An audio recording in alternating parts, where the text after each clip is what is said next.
Hey guys, welcome back to the video. In today's video, I'll be discussing about 3 business ideas that you can implement while you're in college. And for those who are new here, my name is Harish. I'm a final year undergrad at Bitspilani Goa campus, and I run this company called Clinify where we're trying to revolutionize college education. I've raised 2 rounds of funding, so I know a little about business here and there. Alright, now before I begin this video, I want to clarify something. In this video, we'll be talking about businesses, right? We're not going to be talking about side hustles. We're not going to be talking about how to make money on check, or we're not going to talk about how to make money on Unacademy by tutoring, or we're not going to talk about how do you go on freelancer and apply for a gig worker. Here we're going to talk about building businesses. Now what I mean by businesses is that you are running it under your own brand name and you have a bunch of other people working towards it. But then the ultimate way by which I'm differentiating it is that you're a group of people and working under one common brand name and you sort of own the entity, right? You're not working for some other platform or some other entity. Alright, so let's begin with the very first one, and this is the simplest one, right? Pretty much anyone can do this. Even if you haven't mastered any sort of skill, if you don't know how to code, if you don't know how to design, if you don't know, say, how do you build a team, it's totally fine. You can start off alone and then slowly build it up and have a team for this. And pretty much any college student who's in their first year can do this, or in their second or third year, whatever, it doesn't matter. But this is tutoring. And pretty much anyone can do tutoring because as a student, you have been through this academic phase. So if you're someone who's smart enough, you can start a tutoring business. Chloe Tan has made an amazing video about how she makes over $4,000 by tutoring people in China. Right? She's an international student who lives in the US and then tutors and teaches people in China, which is amazing. $4,000 a month by just tutoring. Now you might be like, hey Harish, there's already Byju's, there's already Unacademy, there are tons of players over here. How will I even compete? I agree. If you want to build a large business, then probably this is not the best place to be in because there are already these huge players out there and it'll be hard to compete with them. But if you want to start a small business, then I think this should be the perfect place to be in. Because a lot of these big players charge a bomb. And if you can somehow trust and somehow convince 10 people to join you because of your teaching style, because you're genuinely interested in tutoring them, then that itself could become a really good small business that you can later on scale upon. I really feel that with access to internet, pretty much anyone is fine with learning online. So if you have the correct learning tools like a pen tab or something, and if you really love teaching kids or 11th or 12th graders things that you've learned back in school, then this should be something that you should try out. I know so many people at BITS, not just BITS, right? In pretty much any college, I know so many people in their first and second year of college, gathering a bunch of other people, other college students, and teaching kids, right? So it's pretty much fun. You can do it for cheap rates so that it's not a huge burden on them as well, and then also get like a decent amount of revenue for your business. So here's idea number 2. And this is an idea that I've been thinking about for quite a while. I've been in this space for quite a while, so I know that this has huge potential, which is video production, right? So if you're someone who writes scripts, if you're someone who edits videos, if you're someone who does audio mixing, if you're someone who adds, music and stock images, stock videos to pictures, and if you like making really creative work, then I think video production should be perfect for you. I'll give you 2 examples, right? One of my friends, Ayush Wadhwa, he's from Bitspilani. He recently graduated. He's going to graduate next year. He runs this media production agency called Owl Media. I've made a video with him in the past. He works for companies like Hotstar, Unacademy, and a bunch of these huge huge corporations and huge startups which actually pay him to produce his videos. In fact, fun fact, Ankur Wariku's course, the startup course, was actually filmed by Ayush Wadhwa, and this is how he's building his own media empire. And I think video is something that's going to be very, very, very, very important in the future, because this is like one of the primary ways through which we communicate on the internet, right? No one likes to read blogs nowadays. Everyone wants to do things on video. So what that means is if companies want your attention, then they're going to be on video. They'll be coming on your screen. They should be so cool that you should be watching their videos. And video as a medium is becoming phenomenal. Like, these companies are just growing exponentially. There's this company called 90 Second in Singapore, which recently raised over $35 million in Series B, and all they're doing is video production, helping companies make compelling, great videos. So if you're someone who's into video production, I think this is a huge opportunity for you.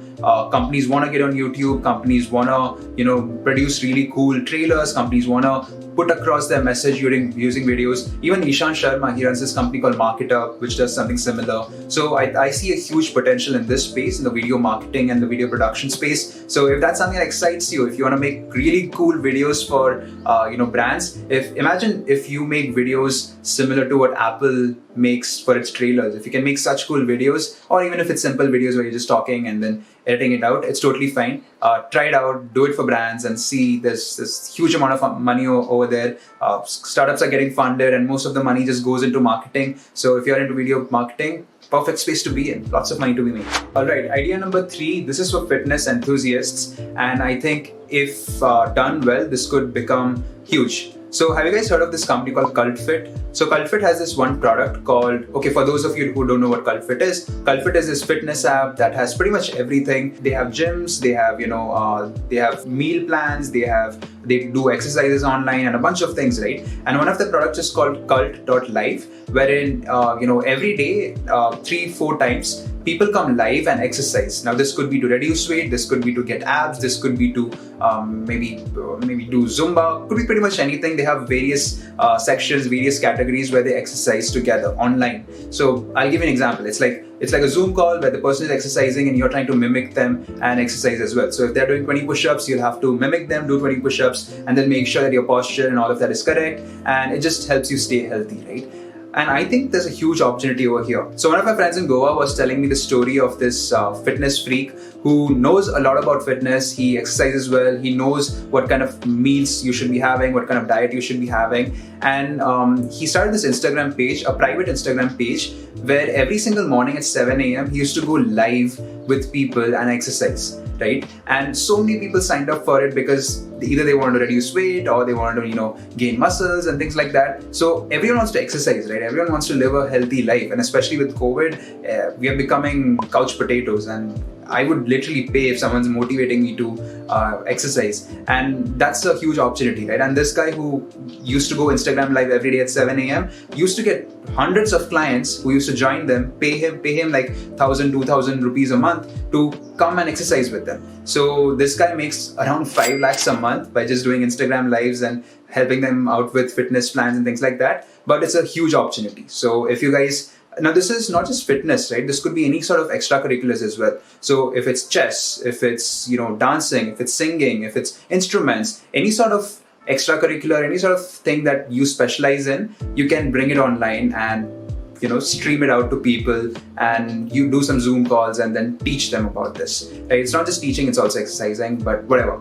You get the point. So if you have any sort of these extracurricular things, then bring it out online, tell people about it, and you can really build a huge business around it. So let's take an example of this fitness thing, right? He can expand to so many people by doing the same thing. He can broadcast to so many people his exercises, they'll follow him, they'll pay a subscription, he gets paid for that. Maybe later on he can try personalized feedback. He can maybe tell them about which food to eat, how to eat, and then that becomes his personalized plan. There's this company called Fitter, which is doing something similar, so you should definitely check it out. And yeah, that's the third thing. Now, finally, a bonus part which should help you guys out. A lot of my friends have recently started agencies.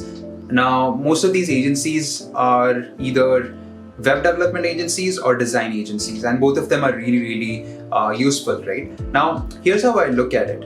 Every time a startup raises funding, every time huge corporations have a lot of work, they try to outsource few parts of it, right? So if I'm a startup who just raised like $1 million, for example, I would definitely want to move fast. I would want to grow at a really good pace. So maybe I don't have the development capability of building a website really quickly. So I would outsource a part of that work to some other company who can build it faster for me. Or if I want to build a UI UX design for a website or for an app, but I don't have the time for it, or my startup does not have the right people to do it, I would try to outsource a bit of that part to someone else. And this is where these agencies come in, right? These agencies specialize in web dev, specialize in graphic design and things like that. So if you're around smart people, if you're around people who have different skill sets, and if you think you guys can form a team and form an agency where you guys can provide these services to other startups and businesses, that's also a sweet spot to be in, right? Because during the gold rush, people who sold the tools became richer than people who actually got gold. So you guys can sell tools which help other startups build faster. And I'll give you an interesting example about this. It's a company that has an annual revenue of over $1 million. They're totally bootstrapped. They haven't raised any sort of money, and this is all they do. Let me look up their name. Right. So the company is called Flexible.com. It's run by Karthik Sridharan, and this guy has made over $1 million by servicing other companies. Right. He has very few clients, but then these guys have talent. So it's a different company. Their model is a bit different. So what they do is they bring in really talented people, really talented developers from across India, mostly web developers, onto their platform. And every time a client requires any sort of help, any sort of development help, these guys sort of work on that project. So since he has this connections with so many talented developers, it's easy for him to execute on that project, and he has a talent. So he's bridging the gap, and he's connecting talent with opportunities. So if a company wants to build something, he has a talent, he knows people who can build it, he connects them together, they work, these people get paid for whatever they worked for, Karthik takes a cut out of whatever the project is worth, and then the business is happy because they have been able to execute on the projects faster. Most outsourcing businesses also work similar, so Infosys, Wipro, WNS, a lot of these companies just do something similar on a much larger scale though. So yeah, that's pretty much it guys. I hope you liked this video. If you did, do drop a thumbs up, and also join our community if you want to meet really smart people and participate in our events. We have a bunch of things which will help college students upskill themselves and become a better version of themselves. So do click on the link in the bio, join our community. I'll see you there, and take care. Bye. Have a great day.